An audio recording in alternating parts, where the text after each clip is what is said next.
Hello children, today I teach you SS subject standard 7th lesson number 5 location and time.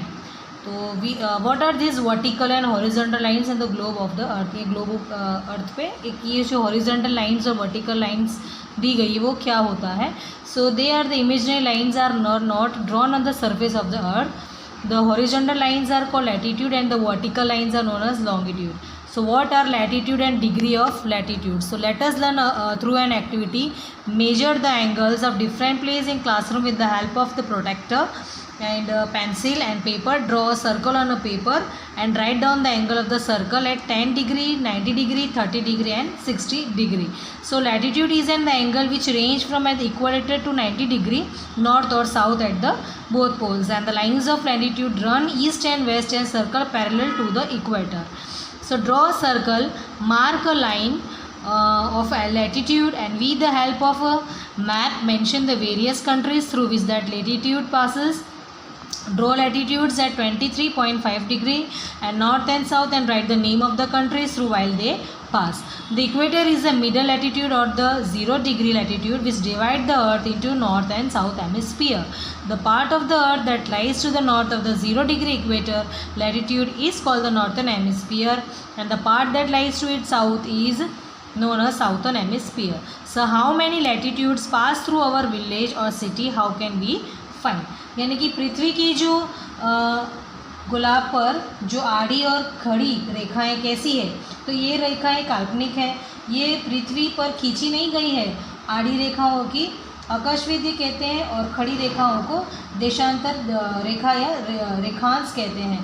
तो अक्षांश और आकाश स्ववृद्ध अर्थात क्या है कि जो आए खेलते खेलते सीखेंगे। तो इस तरह से यहाँ पर एक खाली ग्लोब दे दिया है, तो आपको इसको अगर इसका ड्रॉ आएगा तो I will be help with you, मैं आपको मदद कर दूँगी। So don't worry about that.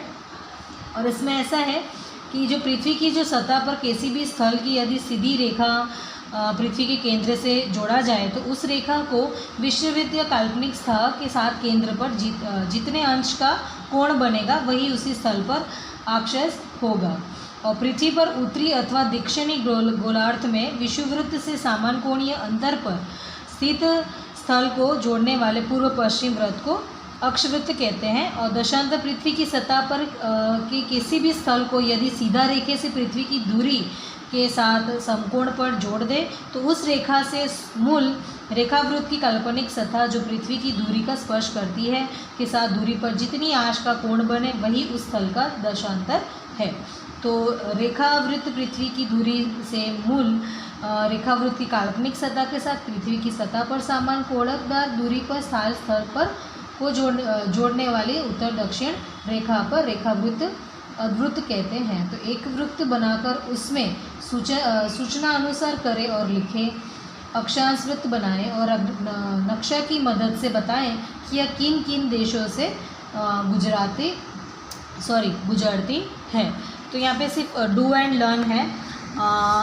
Among the uncountable stars in the sky, there is the one bright star usually seen in the north called the north star यानी pole star.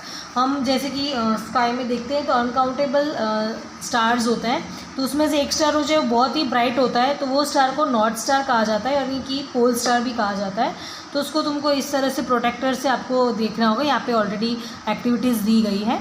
और उसके बाद यहाँ पे हम स्टार्ट करेंगे longitude and latitude coordinates of a place, यानी कि दशांतर और दशतेंद्रिय के स्थान पे, जैसे ग्लोब पर उत्तर दक्षिण जब खींची गई काल्पनिक जो रेखाओं को दशांतर कहते हैं। इस तरह से यहाँ पे देखो लाइन ड्रॉ की हुई है।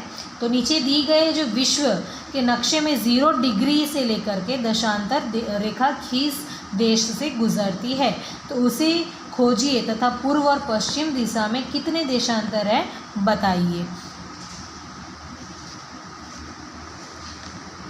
अब आया प्राइम मेरिडियन यानी कि ग्रीनविच यानी मेजर लॉन्गिट्यूड्स यानी कि ग्रीनविच यानी कि रेखा। तो इंग्लैंड में जो ग्रीनविच था, इन इंग्लैंड ग्रीनविच से गुजरने वाली 0 डिग्री सेल्सियस देशांतर रेखा को ग्रीनविच रेखा कहते हैं। तो उससे पृथ्वी के पूर्व और पश्चिम 2 भाग बन जाते हैं, तो उन्हें कर्माक्ष पूर्वी और पश्चिमी गोलार्ध कहते हैं। तो देश के देशांतर दोनों तरफ 180 डिग्री तक गिने जाते हैं। और उसके बाद आएगा इंटरनेशनल डेट लाइन यानी अंतर्राष्ट्रीय तिथि रेखा। तो इसका जो है 180 डिग्री सेल्सियस देशांतर रेखा की अंतर्राष्ट्रीय तिथि रेखा कहते हैं। तो यह देशांतर रेखा मात्र एक ही है और इसे लौंदते ही तारीख बदलती है और अंतर्राष्ट्रीय तिथि रेखा प्रशांत महासागर में से गुजरती है। तो वह यहाँ पे दिया हुआ है महासागर से गुजरती है और वह कुछ स्थानों पर ठीक 180 डिग्री यानी कि 180 डिग्री देशांतर पर नहीं है, तो टेढ़ी मेढ़ी है। तो इसका कारण ये है कि यदि उसे सीधा खींचा जाए जो डॉट डॉट्स दिए गए हैं, ये रहा देखो, दिख रहा है ना आपको। हाँ, तो इस तरह से यदि उसे सीधी खींची जाए तो वह कुछ टापुओं की ज़मीन पर से गुजरेगी और जिससे एक ही टापू पर ही एक ही देश में एक ही दिन में 2 तिथि और 2 तारीख हो एक साथ आ जाएगी, तो समय में गड़बड़ी पैदा होगी। तो इस समस्या को टालने के लिए रेखा के मार्ग में आने वाली ज़मीन से हटाकर रेखा को समुद्र की तरफ से टेढ़ा करके खींचा गया है, इसीलिए वह टेढ़ी मेढ़ी है। अब आया यानी the sun is the biggest clock of the earth, यानी कि पृथ्वी के सबसे बड़ी क्या है, घड़ी सूर्य है। किसी भी स्थान का समय आकाश में सूर्य का स्थान कहाँ है, इस पर इसे तय होता है। पृथ्वी पर एक स्थानों का समय देशांतर रेखा की सहायता से निश्चित किया जाता है, यानी पृथ्वी में 24 घंटे में एक परिभ्रमण पूरा करती है। तो देशांतर में जो रेखाएं कुल 360 यानी कि 360 है। तो इस तरह एक घंटे में 15 देशांतर रेखाएं सूर्य के सामने से गुजरती है। तो प्रत्येक जब एक देशांतर गुजरने में 4 मिनट का समय लगता है, तो इस तरह आसपास में 2 देशांतर के नीचे 4 मिनट के समय पर अंतर आता है। तो इसी तरह पृथ्वी के अलग अलग स्थानों में देशांतर अनुसार समय अलग अलग होता है। अब आएगा local time. The time taken according to the overhead position of the sun in a particular place is known as the local time of that place. जो देशांतर रेखा ठीक सूर्य के सामने होती है, तो उस देशांतर पर स्थित सभी स्थानों पर दोपहर के 12 बजे का समय माना जाता है। तो इस प्रकार मध्यम के अनुसार निश्चित किए गए उस स्थान के समय को स्थानीय समय कहते हैं। तो एक ही देशांतर पर स्थित अलग अलग स्थानों का स्थानीय समय एक ही होता है, जबकि एक ही देश में अलग अलग स्थानों का स्थानीय समय भिन्न। स्टैंडर्ड टाइम क्या होता है कि जो देश के यानी कि प्रामाणिक समय बोलते हैं उसे, देश के मध्यम भाग में स्थिति किसी भी स्थान का स्थानीय समय पूरा देश का समय माना जाता है। और अर्थात देश की किसी भी एक देशांतर के आधार पर समर्पित देश का एक ही समय निश्चित किया जाता है और उसे प्रामाणिक समय यानी कि स्टैंडिंग टाइम कहते हैं। हमारे देश का जो प्रामाणिक समय इलाहाबाद से गुजरने वाली 82.5 डिग्री पश्चात देशांतर पर से निश्चित किया जाता है, अर्थात वहाँ दोपहर से 12 बजे हो तो संपूर्ण देश में सभी जगह दोपहर के 12 बजे का समय माना जाता है। इससे पूरे देश के संचालन में समय व्यवस्था बनी रहती है। तो इस तरह से यहाँ पर हमारा चैप्टर ख़त्म होता है। इसकी एक्सरसाइज अगर मुझे मेरे पास PDF अगर होगा तो मैं आपको सेंड कर दूँगी, या तो फिर वर्कबुक में से भी आपको सेंड कर दूँगी। Thank you.